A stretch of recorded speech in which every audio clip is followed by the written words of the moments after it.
Hi friends, வாங்க இன்றைக்கி நம்ம என்ன பார்க்க போகிறோம்னு பார்த்தீங்கன்னா, வெயிலுக்கு குளிர்ச்சியானதாகவும் உடம்புக்கு ஆரோக்கியம் நிறைந்த வெந்தய குழம்பு எப்படி செய்கிறதுன்னு சொல்லிட்டு பார்க்க போகிறோம். அதுக்கு ஸ்டவ் ஆன் பண்ணி ஒரு பாத்திரம் சூடானதுக்கப்புறம் 1/4 ஸ்பூன் வெந்தயம், 1/2 ஸ்பூன் சீரகம், 1/2 ஸ்பூன் மிளகு சேர்த்து நல்லா வறுத்து எடுத்துக்கலாம். வெந்தயம், சீரகம், மிளகு வறுப்பட்டதுக்கப்புறம் 2 கொத்து கருவேப்பிலையும் சேர்த்து இதோட நம்ம வறுத்து எடுத்துக்கலாம்.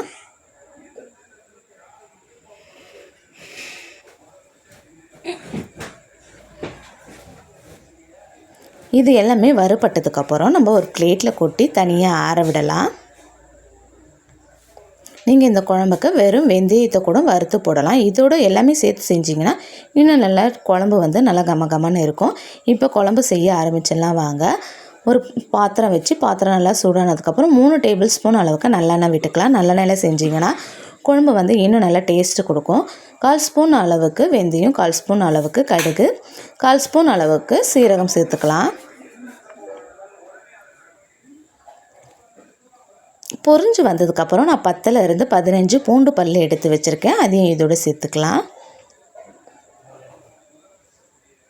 2 கொத்து கருவேப்பிலை எடுத்து வச்சுருக்கேன். அதையும் இதோடு சேர்த்துக்கலாம்.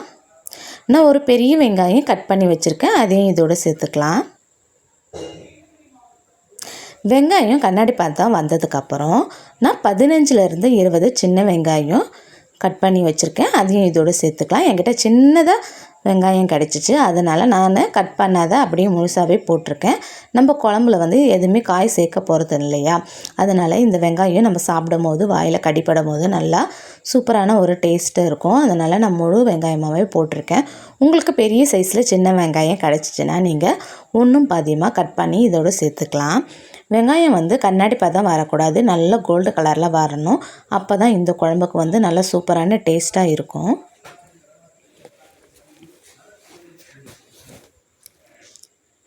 பாருங்கள், நல்லா கோல்டு கலரில் வந்துடுச்சு. இந்த அளவுக்கு கோல்டு கலரில் வர வரைக்கும் நம்ம வதக்கி எடுத்துக்கணும். நான் இப்போ 3 பெரிய தக்காளி கட் பண்ணி வச்சுருக்கேன். அதையும் இதோடு சேர்த்து நம்ம நல்லா வதக்கி எடுத்துக்கலாம். நீங்கள் எத்தனை பேருக்கு செய்கிறீங்களோ அதுக்கு ஏற்றாப்புல வெங்காயம், தக்காளி கூட்டவோ குறைக்கவோ செஞ்சுக்கோங்க. நான் குழம்புக்கு தேவையான உப்பு சேர்த்துக்கிறேன். சேர்த்துட்டு ஒரு தட்டு போட்டு நம்ம மூடி வச்சிடலாம். அப்போ தான் தக்காளி நல்லா மேஷ் ஆகி கிடைக்கும்.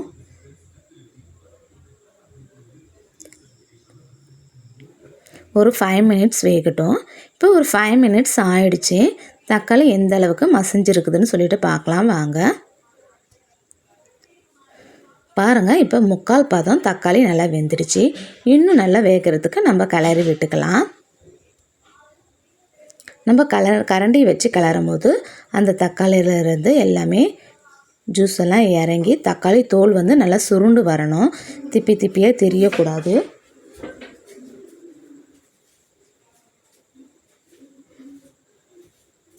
பாருங்கள், தக்காளியிலேருந்து எண்ணெய் நல்லா பிரிஞ்சு வந்துடுச்சு.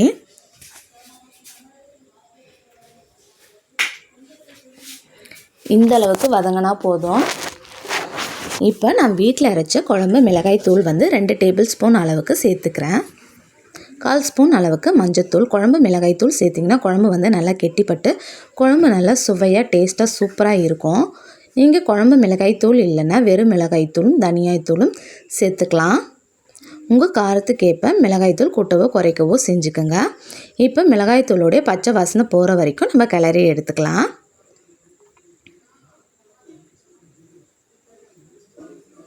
மிளகாய்த்தூளுடைய பச்சை வாசனை போயிட்டு எண்ணெய் நல்லா பிரிஞ்சு வந்துடுச்சு. இந்த ஸ்டேஜில் நான் ஒரு கோலி குண்டு சைஸில் புளி எடுத்து நல்லா கரைச்சி வச்சுருக்கேன். அதையும் இதோடு சேர்த்துக்கலாம். நம்மளுக்கு குழம்புக்கு தேவையான அளவுக்கு தண்ணியும் இதோடு சேர்த்து நல்லா கொதிக்க விடலாம். கொதி வந்ததுக்கப்புறம் பார்த்திங்கன்னா ஒரு கட்டி வெல்லத்தை இதோடு சேர்த்துக்கலாம். வெல்லம் சேர்க்கறதுனால வெந்தயம் சேர்க்கும் போது வெந்தயம் கசப்பு தன்மையாக இருக்கும். புளி சேர்க்கும் போது புளி புளிப்பு தன்மையாக இருக்கும். நம்ம மிளகாய் தூள் சேர்த்துருக்கிறதுனால காரத்தன்மையாகவும் இருக்கும். வெல்லம் சேர்த்திங்கன்னா இது எல்லாமே சேர்ந்து ஒரு கலவையான குழம்பு நல்லா டேஸ்ட்டாக சூப்பராக இருக்கும். அதனால் நம்ம ஒரு கட்டி வெல்லத்தை சேர்த்துக்கலாம். 1/2 ஸ்பூன் அளவுக்கு பெருங்காயத்தூள் சேர்த்துக்கலாம். கண்டிப்பாக பெருங்காயத்தூள் சேர்த்துக்கங்க. பெருங்காயத்தூள் சேர்க்கும் போது குழம்பு இன்னும் நறுமணமாக இருக்கும். நம்ம அரைச்சி வச்சுருந்த மிளகு, சீரகம், வெந்தயம், கருவேப்பிலை பொடியை இதோடு சேர்த்துக்கலாம். இந்த பொடியை சேர்த்ததுக்கப்புறம் பார்த்திங்கன்னா குழம்பு வந்து நல்லா கெட்டியான பதத்துக்கு வரும். நம்ம நல்லா கட்டி இல்லாத கிளறி விட்டுக்கலாம். இந்த குழம்பு வந்து தண்ணியாகவும் இல்லாத கெட்டியாகவும் இல்லாத பதத்தில் நீங்கள் நிறுத்திட்டிங்கன்னா குழம்பு வந்து ஆற ஆற வந்து கெட்டிப்படும். இப்போ நம்ம பச்சை கருவேப்பிலை ஒரு கொத்து இதோடு சேர்த்துக்கலாம். இந்த பச்சை கருவேப்பிலை சேர்க்கும் போது பார்த்திங்கன்னா இந்த கருவேப்பிலையுடைய ஸ்மெல் வந்து இந்த குழம்புல நல்லா நீடிச்சு இருக்கும். நல்லா நறுமணமாக வீடு ஃபுல்லாக கமகமான வெந்தய குழம்பு வாசனை வரும்.